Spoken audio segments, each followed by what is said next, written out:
them down. Cause it was some mistake. Put them down. Put him away now. Mistake. Yo, Mr. Marshall, Benjai. My UNC family, all you looking good? We are moving away from virtual and we are back on the road. And we are back on the road to victory for the next election in Trinidad and Tobago. If you are ready for victory, let me hear you tonight.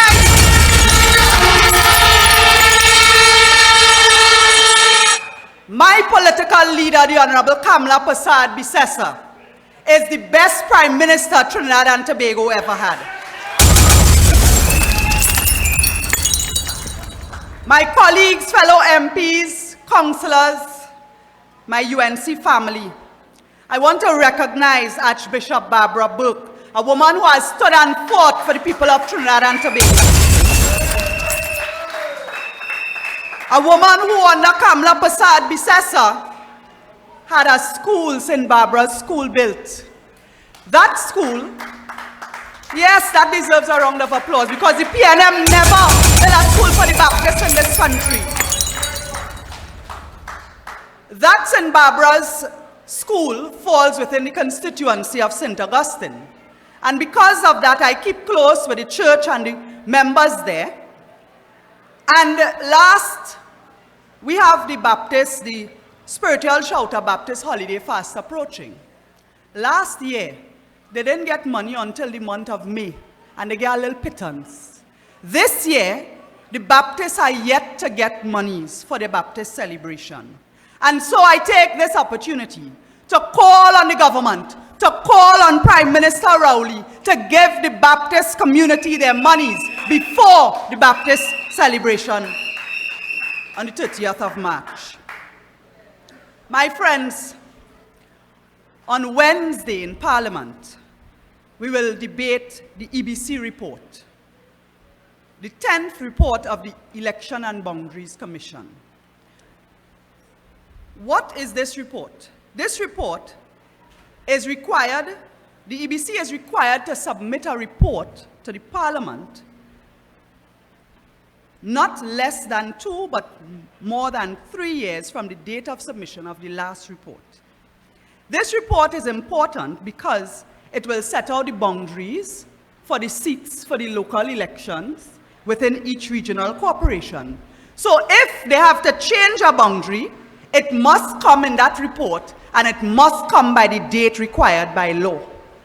The EBC will define and review the boundaries of each electoral district in that report. They will send that report to the minister, and then it goes to cabinet, and then it goes to Parliament. The last report that was due, we ain't seen no report. Then they send a letter, they say, well, COVID, they ask for a 1-year deferral. Okay, they are allowed to do that under law. When we didn't see the report come, we start to ask questions. No answers from the EBC, no answers from President Paula May Weeks, no answers from the Minister of Local Government, no answers from the PNM. It wasn't until Kamala Prasad Bisesa threatened to take legal action that the government hurry up and bring the report to Parliament. They told us there was an administrative error. It disappeared.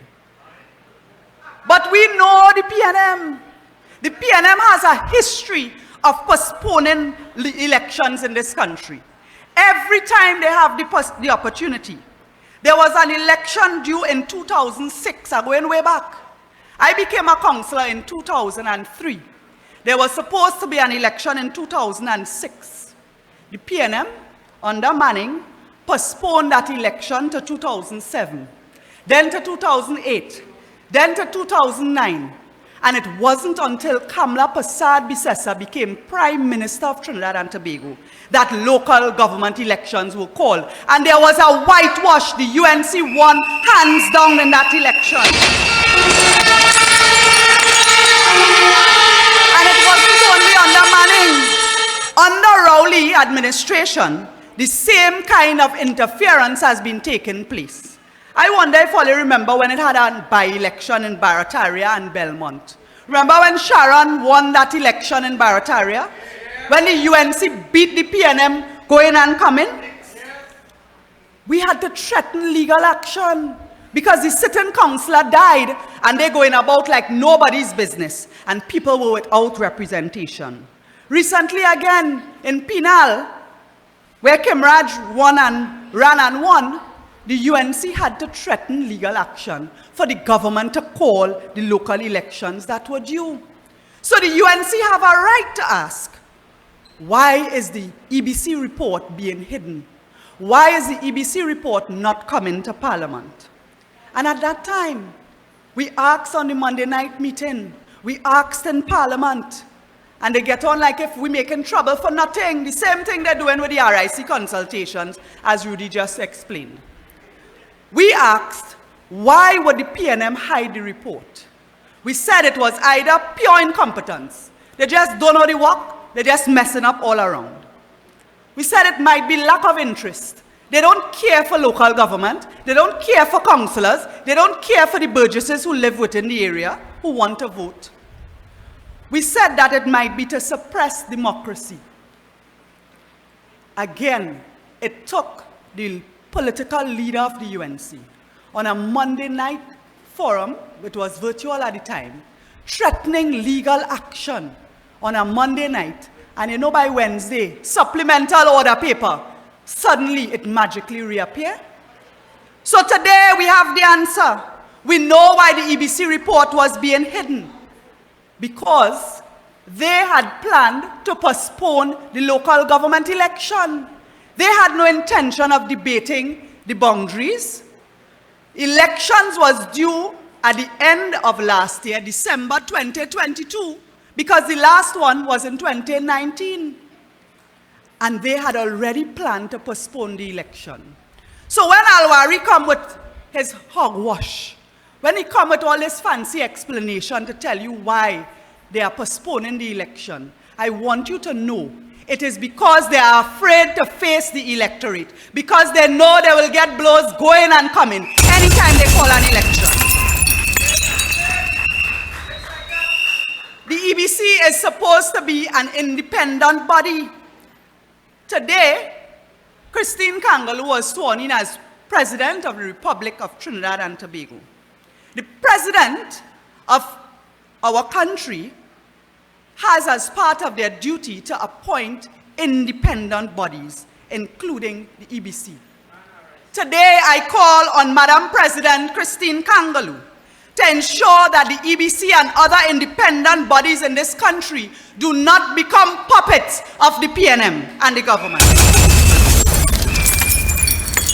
It is not far-fetched to ask for that, because we are seeing what is happening with the DPP. We are seeing what has been happening with the police. This government has been abusing their power and pressing the DPP because they depend on taxpayers' dollars. I want to tell you, Mr. Rowley, that is not your money. That is taxpayers' money. That is the money belonging to the people of Trinidad and Tobago. So don't use it to pull anybody's strings and make puppets out of our independent bodies. The EBC, the DPP, the Integrity Commission, the Police Service Commission, all these independent bodies must remain independent. And the former PNM minister, who is now president of this country, has a duty to ensure that the PNM does not interfere with these. And the UNC will remain vigilant on behalf of the people of this country to ensure that that does not happen. We will not let you get a free pass, Madam President. Now, I digress a little bit, but I'm talking about local government. I was telling you that the PNM only knows local government when an election is due. That's the only time they care about councillors and things, you know. That is when you see them rushing to pave roads. Last time they get licks in Sandy Grande, but they were busy paving over mud. Today, I think it was Councillor Ryan Rampasad, sent a video of roads being paved, mud they're paving over, because they are rushing to show, pretend like they're doing work. All the time, regional corporations get no money to pave roads. But last year, during the mid-year review in Parliament, where they revised the budget and so on, the government came with a big announcement. They announced that they were giving $100 million to a special purpose company to pave roads.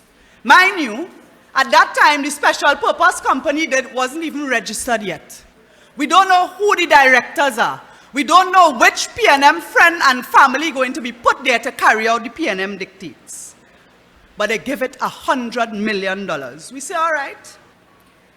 6 months later in the budget, the last budget of September 2022, the government come back again and they announce that they're giving a next $100 million, taxpayers' dollars, to this same special purpose company.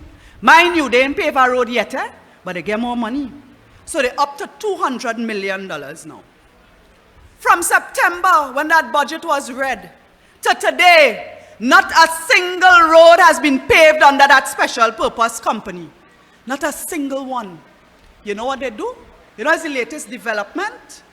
They move it from under local government to put it where? Under Rohan Sinanan in Ministry of Works. So Faris Alwari, well, I am not complaining on Faris' behalf, because he was the most incompetent Attorney General. He's now the most incompetent Minister of Local Government. He can't pave road, he can't pave pothole. I told him already, pocket squares don't fix potholes. Regional corporations have been collapsing under Alwari. So he has not performed. They take away the $200 million and they put it under Rohan Sinanan. So I want to ask now if that is going towards the Balize House slush fund. Are the companies who will get contracts going to be required to give kickbacks to complete Balize House as other contractors have been forced to do? Are the contractors who will get contracts under this special purpose company going to give kickbacks to the PNM for the upcoming local government election campaign? Are these kickbacks going to enrich the big boys and the ministers and the friends, families and financiers? The PNM must answer. But I want to tell you, while the PNM, friends, family and financiers are fattening their pockets, citizens are suffering. You know, in December recently, 3 months ago, we had devastating floods. St. Augustine constituency, right here in Caroni East, St. Helena, Kelly Village. People were submerged in flood.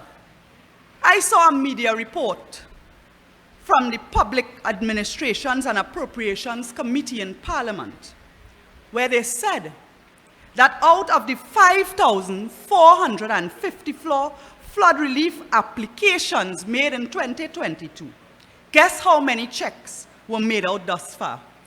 Only 1,222 out of the 5,454. You're talking about 22.4% of the people who were devastated by flooding. 3 months now, and they only now get a check.